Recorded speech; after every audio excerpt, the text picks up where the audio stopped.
Assalamualaikum warahmatullahi wabarakatuh. Bismillah, alhamdulillah, amma ba'du. Bolo Warmo, kita hari ini bersua kembali setelah kita lama tidak berjumpa. Pada kesempatan kali ini, saya ingin mengurai tentang puasa dan kesalehan sosial. Karena puasa itu oleh Allah Subhanahu wa Ta'ala diperintahkan kepada setiap umat, tidak hanya umat Islam. Umat-umat terdahulu juga diharuskan puasa sesuai dengan zaman Nabi dan Rasulnya. Followarmu yang berbahagia, bahwa tujuan puasa sebagaimana dalam Al-Quran, Al-Baqarah 183, di akhir ayatnya adalah la'allakum tattaqun, supaya kita menjadi orang yang bertakwa. Takwa itu dimaknai bahwa kita patuh. Patuh berarti patuh terhadap perintah, bagaimana kita harus mampu memberikan solidaritas kepada orang lain. Karena inti dari puasa ini tidak hanya untuk memproduk kesolehan pribadi yang berpuasa, lebih dari itu harus tumbuh berkembang solidaritas empati kepada masyarakat. Misalkan oleh Allah kita diharuskan berpuasa itu mulai dari pagi hingga petang. Kita harus merasakan lapar dahaga. Walaupun di rumah kita, di kulkas kita, di meja makan kita itu penuh dengan makanan, di kulkas kita ada macam-macam buah-buahan, tapi itu karena dilarang dan itu membatalkan puasa, maka kita menahan diri untuk itu. Selanjutnya apa yang kita ambil hikmahnya? Ternyata tidak makan sehari saja itu betapa laparnya yang kita alami.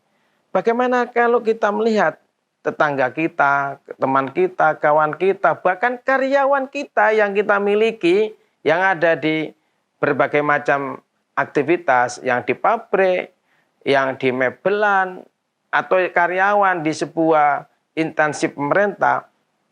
Bagi teman-teman kita yang golongan satu misalkan, kalau kita empati merasakan itu sama-sama dengan mereka, fa insya Allah kesalehan sosial akan muncul bagi pribadi-pribadi yang melaksanakan puasa. Itu sebenarnya substansi yang kita ambil dari madrasah ruhaniyah di puasa ini. Oleh karena itu, Bolo Warmo, yang harus kita kembangkan, misi Islam adalah misi solidaritas. Yang disebutkan dalam Al-Anbiya, surat Al-Anbiya tentang bahwa wa ma arsalnaka illa rahmatan lil alamin. Kata kunci dari ayat ini bahwa Islam itu tidak untuk pribadi-pribadi, tapi Islam harus dikembangkan, tidak terbatas pada sesama muslim, tetapi kepada orang lain pun, tidak hanya sebatas pada umat manusia, tetapi juga benda-benda mati, bahkan hewan, binatang, apapun yang ada itu makhluk Tuhan, makhluk Allah SWT, harus disantuni, diyakini, diempati. Ini adalah buah dari puasa. Kalau kita hanya bisa puasa, menahan lapar dan dahaga, itulah yang disebut oleh baginda Rasul, kamin so'imin laisal jaza illal ju wal atas. Banyak orang yang berpuasa tapi hanya sekedar mendapatkan lapar dan dahaga. Bolo Warmo tidak boleh seperti itu. Kita semua harus bisa berpuasa untuk meningkatkan kesolehan pribadi kita. Yang paling penting menumbuhkan kesolehan-kesolehan yang lebih luas lagi kepada masyarakat dan teman-teman kita semua. Semoga pertemuan kita kali ini membawa manfaat dan menjadi obat kita untuk lebih baik di masa-masa yang akan datang.